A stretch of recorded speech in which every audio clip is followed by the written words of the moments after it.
Bien. Et c'est moi qui a biso kutana bino lelo parce que masolo kusula eza moi mingi kasi topata na mukuse. Maya misu ya nanga ekomi na mungwa na pilipili koleka mungwa ya mwana ya maki. Na koliango lelo na kwanga réchaud du peuple congolais to na bino longo. Nayoki fo motete là. Francky Diongo a beti biloko par rapport à rencontre ya chef de l'État na Doha. On a considéré que pouvoir ya Kinshasa est comme un déclin et que ça a bras de fer na armée ya ba rebelle oyo nanga za ko diriger na est ya mboka pour que kimie ko ba récupérer pour ya Goma et ça luvunu to kopesa biano awa biso nous ensemble oza na commentaire tia oza na question tuna to répondre en direct. Nous sommes ensemble mais ça ne va pas terminer là-bas parce que Makambuza na Assemblée nationale. Réchaud olobi nini? Na lobi Assemblée nationale. La candidature de Aimé Boji Sangara. Est-ce que c'est une candidature initiée par le système de camouflage de Vital Kamerhe pour bloquer ma solaire modification ya Mibeko selon ndenge biso ba combattant to ba été il faut qu'on change la constitution. Est-ce que Aimé Boji Sangara a vraiment motoyo chef de l'État vandi habité na moni ki lokwa za mutawa lungu Kamerhe pas pe mutawa lungu Kamerhe longo na remplacer. Est-ce que l'INC a-t-il raison il y a placer comme moi Aimé Boji au détriment il y a monsieur Jean Baudouin Mayo Wakongomani Shimama Tshisekedi Tawala Fati Beton Tumika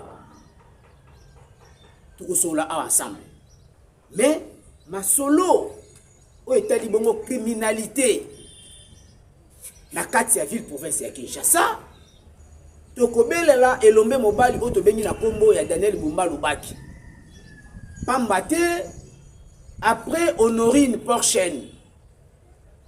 Et comme le voit les habitudes, il y a des Congolais, des Kinois, tout le monde a un film et un modèle oyoke, koto ba brakaki, koto ba bloqué, koto ba bukaki, na zone saki. Mais quand cela l'est, donc interpeller les sous-sous, ma conduit à sécurité à mboka. Tout le bana ANR, na DGM, na DEMIAP. Pourquoi pas la police? Parce que condition oyo mboka na ngo sikoyo insécurité on va imposer les biso na Congo et pas ya monsieur Paul Kagame les bifères de sang des bébés congolais les meilleurs violeurs des belles dames congolaises Paul Kagame a imposé les biso insécurité awa ba service bozala au four au moulin tona ba révélation to couper ça awa côté aéroport ya Njili à partir ya Badara ti kokoma na bisiko to bengi na kombo ya Mai Ngalu na sewana pour les quartiers et Grand Monde makamuni ko sala ma place wana.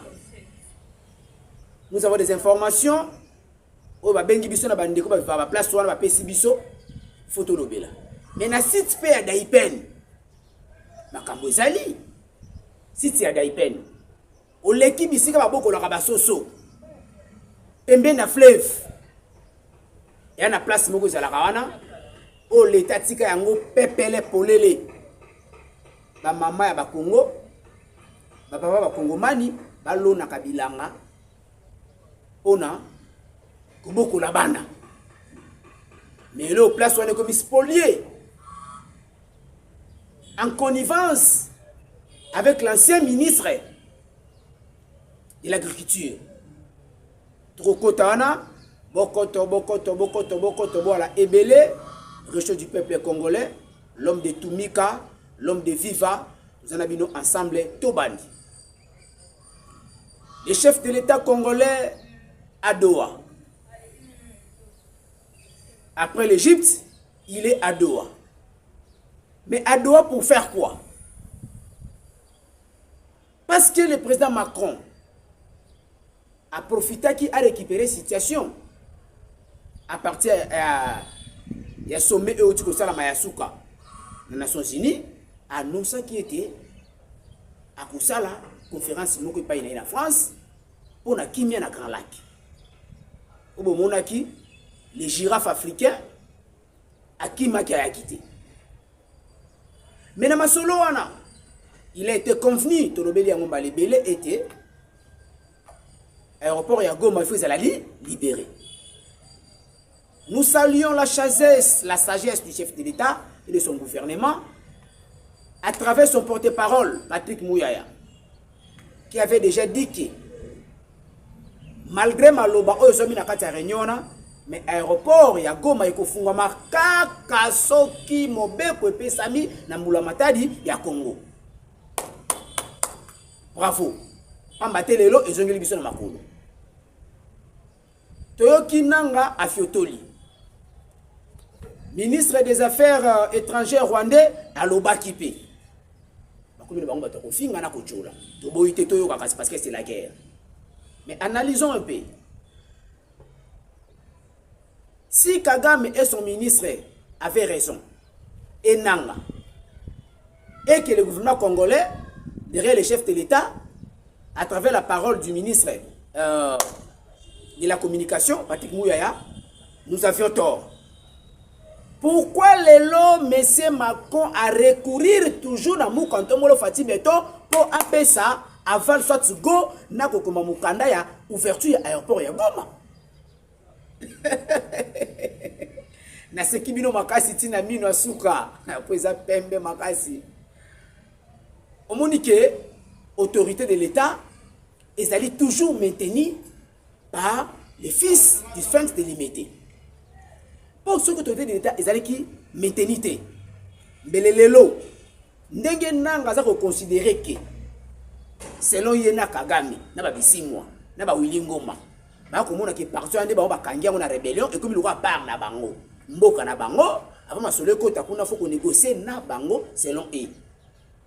Si c'était ça la considération normale et que c'était ça vraiment la vérité et la réalité, mais les réunions et salami na France il y a que recourir nano na ba rebengo na Kagame pour que autorisation, il y a ouverture et ça là. Mais comment se fait-il le président français s'est recouru au chef de l'État congolais? Comprenez que nous avons maintenant dévié à travers Moukantomolo Fatih Beton le plan de la balkanisation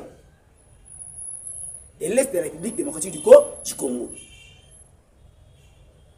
Pambate Soki Fati alonga ki yangote na ba salon politique mais les réunions et salami pour biso de stoyebike France Emmanuel Macron les 26 pays de l'Union africaine et plutôt européenne bazaka derrière le Rwanda et ti Kagame azoka mpifo ya kopesa ba langage moko un peu brutal ezalaka parce que aye bakaki ba tata bitina na yende bango wana ata gangi ata fingi mutaotie misapina misu akozala te.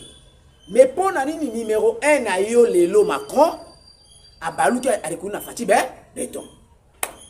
Beta maboko place aux alliés pour la mobile yambinga Moukantomolo Fatih Beton sambela pona avant olia fufu et puis avant kangali suno ya suka na pongi sambela pona Moukantomolo na basani yanda kunaye na biloko to alela kana ba avion to amataka na ba kiti avant de laka. Pona mosi na bana e pambate bomengo pe libiki ya Congo ezana sinya Fatih Beton. Recho olobinini na assumé ma communauté sur la lobby. Pambate siko na doa, par résultat est demi. On avait déjà négligé cette pensée de doa la semaine écoulée. Pambate chef atala kike makambo doa ndenge bandaki bananga basenga ki ba pesa bango 8 ans ba gérer ngambo est 8 ans. Ah, 8 ans, l'intérêt à nani?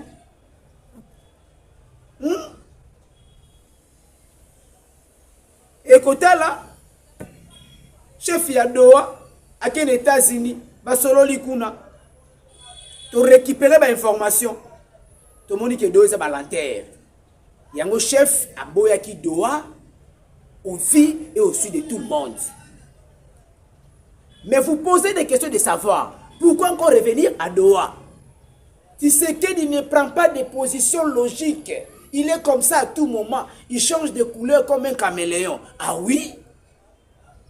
J'apprécie cette position du chef de l'État. Il faut que je ne parce que Batou ba yokana ba moula ebele. Ba kanga biso en otage pendant plus de 30 ans. Pour motiver, pour financer, pour armer, pour recruter pour la rébellion et ça la toujours dans mboka na biso. Pour olia bango, il faut ça là, mobali ya mbinga lokwa fati pour soko telebi omo na musika na sima. Yanda kuna bango. Ya masekita, ils appellent blakita. Tous ceux qui se connaissent à Doha. On a une question. Et ça, la stratégie à Moukantombolo. Maintenant à Doha. Bon, tu as une question. Qu'est-ce qui va encore se passer là-bas? Parce que au moni, ici, Bokima qui déjà kuna, Bosali Nini, Yango. Tu as vu ce qui n'a bisonné sur le Congomani été.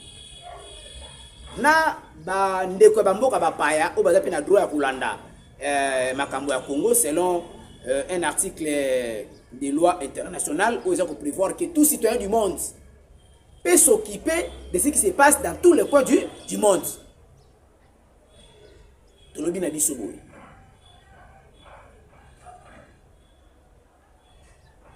Toyebisa ki biso nyonso awa. Ete na États-Unis avant accord, il y a minéré contre sécurité, c'est-à-dire accord économique, où il coupe ça dans le Congo 500 milliards de dollars américains. Où aucun pays, il y a Afrique qui a un budget. Donc ça la auto bengi, ma préalable, où il la bongo posé par le chef de l'État congolais. Entre autres, respect, il y a résolution 2773. Est-ce que vous avez bien? Moi, on a vendu, on a zolo, makamati sekedi, ya ebi nini, chef na mako sarabango. Na ko bete losko histoire, ya mboka oyo. Par rapport à makamouya, la résolution n'est que sur les États-Unis pour comprendre. Depuis que ça vous bouti siko, na ko bete lo muke. Pour comprendre les makamouya qui Fati n'est pas n'importe qui. Yozo Kamo retour à Doha. Oui. Retour à Doha. Champion Fati Beton. A la raison. Et puis nous allons encore rafler une victoire. Na makambo oyo ya Doha. Alors. Tolobi boy. Tolobi ce qui biso nous sont résolution 2773 il faut ça là respecter. Avant que Makamouya signature y a accord minéré contre sécurité ça et ça là. Mais est-ce que la résolution 73 est respectée? Pas encore. Nous le disons. Tolongola toye. À Doha, on s'est conflit comme tel. Natour à Liboso. Retrait. Repli stratégique. Il y a ba auto bengi na kombo ba M23. Kagame bengi sa batu na yo ba bima ba longwa ba kende pembeni. Kagama sali yango non. Tolongo wana. Toye na makambo tali bongo.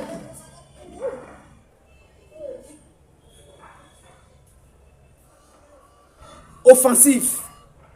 Plutôt nini position défensive ya Rwanda. Denga pesa prétexte na y a FDLR. Le Congo s'était engagé il y a Kosala et le Rwanda concomitamment avec l'État rwandais. C'est-à-dire, les Rwandais retirent ses troupes de l'FCM 23 et les autres, et puis le Congo fait l'effort pour éradiquer FDLR. Maintenant là, Réchaud pose la question de savoir. Les FDLR bazalaka na Kisanga ou bien na Mbandaka. ba FDLR bazalaka na boma to na matadi ba FDLR bazana inongo ou bien na Kikwiti bandu to na Kinshasa selon cartographie oyo Kagame les vampires africains appellent ça na masolo nyonso même na tête à tête yana chef de l'état Fati Beton na Doha cartographie na localisation ya ba FDLR bazalaka wapi. Bon, depuis le 25 janvier 2025, l'M23 AFC sont à Goma, à Bukavu. Ils sont tout pris de ce côté-là. Comment est-ce que les Rwandais et les soldats sont à Goma? Les Kangi Nord Kivu, na Sud Kivu. Les Moni, les FDLR. Les Zui, les Motepona, Nini. Ok? Bazui ba FDLR te pona nini. Les gens au bino wana posa na bango capturer bango ki kotia bango na prison pa na bino. Selon bino Congo ko pesa bino bango te. Bokangeli bango te nini? C'est ça la question. Que les gens qui soutiennent Kagame comme les Franck Diongo faut mutete là, Yambata, Yandonda à vous soutenir. Pesa biso réponse. Ozomona siko na moment oyoyo étape ya makamundenge komeli mambu mabalu kidi mambu masobele mambu mamanisi nani yango asilisi yango nani yango asilisi makambo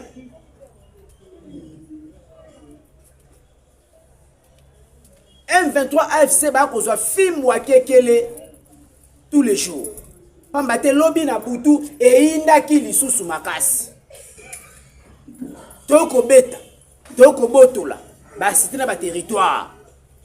3 km avec la ville de Goma. Bon, tango yozo boya. Que aéroport ya Goma et que ça la liberté sur l'instruction du chef de l'État congolais. Bongo sikoyo ba wazalendo. On a un trio magique aéronautique, trio magique aéronautique de Maïndombien. Autre béni na Congo ya Wazalendo FRDC et les hommes de Eric Prince Blackwater. Ba komi siko na niveau nini par rapport à frontière, par rapport à la distance. Est-ce que vous yoka? Est-ce que vous comprenez? Soutenons le chef de l'État. Il est le seul Congolais, le seul citoyen congolais qui reçoit les instructions de nos totems. Est-ce que Bokangi Malubanga le dit très bien? Si vous comprenez Malubana, vous recevez un commentaire. Likez, partagez et l'émission, partagez les liens. On a à s'abonner massivement. La chaîne Sika Oyo, c'est les régions du peuple congolais. L'homme de Moukantombo Fati Beton de l'île de Pesse. Les Congolais des pères et des mères. Il y a Maïpe à Makila, Oya Kusakula, devant étant de que pour Nabaimboka, Oyo Bazami Bisika, Biso pour intérêt, Yamboka Nabiso Congo, Monguna Akotate. Alors, tu continues à dossier au État Libongo, Assemblée nationale. Deuxième sujet du jour. Bokoto lisusu ebele. Oyo aza alinité tindelaye service sort service message SMS tindelaye yango ayeba ke réchaud ici abandi akoto na Lumbango. Ato kofundula. Assemblée nationale. Celui qui vient de démissionner au nom de Vitalo Caméléon Loka Dini, le vieux Kabasele Kouyanamai, soi-disant ressortissant, il y a territoire Yawaloum. L'homme de 318 morts, Oyo armé et démenta, dans le baki yango, Ngaïté, Loka Dingi, Vitalo. Ressortissant à même territoire Rwanda. Membre à INC. Ancien ministre. Il y a budget. a aussi su ko démissionner lobi asu na gouvernement pour aya kokamba hémicycle ya Assemblée nationale. Wakongomani viva Fachi Beto Tawala Réchaud du peuple Tumba Bango IDPC Tumika Emobeji Humbuka Assemblée nationale Vanda. Ce n'est pas quand même normal. Nous posons la question de savoir, est-ce que Kamere a commis na fonction à l'Assemblée nationale na côté INC, soit INC peut-être qui a droit de placer Moutou, et on va réclamer qu'il va remplacer. Non. Et c'est là qui copa.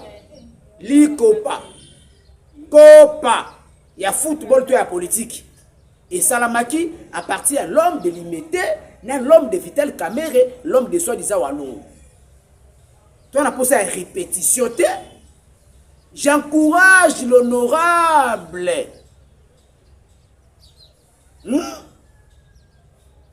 de Boutembo. Ok? Les combattants de l'UPS, l'élu sur notre liste. Mais c'est Crispin Bindoulé. Bravo à vous. Continuez le combat comme ça. C'est ça un homme. Oya lingalo banabiso ke mebo jaza candidat à chef de l'État.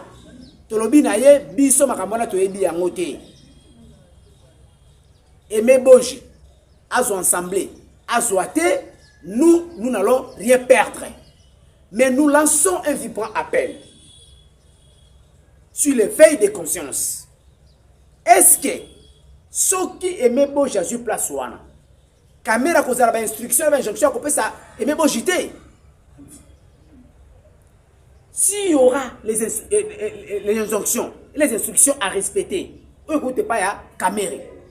Est-ce que le changement dit de la Constitution va se faire en uniforme, en bon et uniforme?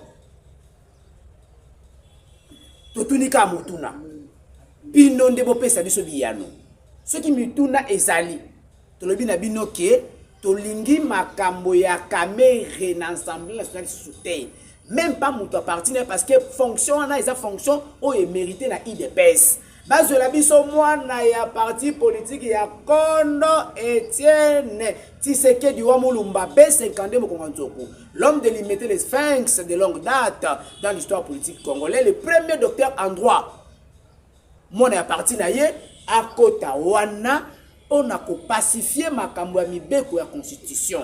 Ndenge esalameli déjà na makanisi pe na bomoi ya bayi Kongomani pamba te ta ko bungisa ali susute mboka oyo ndeko na ngai kanga ete bateka yango na mikanda poto biki sape mboka oyo foto biki sangwa parti ya mikanda soko zana tembe tunanga motu na commentaire na kopesa yo article 217 ya constitution oyo na ba article muso etikali bongo na tindela yo tanga yango au comprendre que le changement de l'acte de vente acte de vente il faut esalama le plus rapidement possible. Ce qui est, nous allons revenir dans un chaos impossible. Oh, même Banoto, Tata Bakoli, on va relever des filles en athée. Des maloba réchaud du peuple, to sengete dans l'Assemblée nationale, Moussala et Salama Malamu, Pambate Mona, il dépêche des fois Kotana, courage, Naba O, nous va soutenir, Crispin Bindoulé, Pambate Zamona est parti, courage, Naba O, nous va soutenir le premier vice-président de l'Assemblée nationale, le professeur Tilumbaï.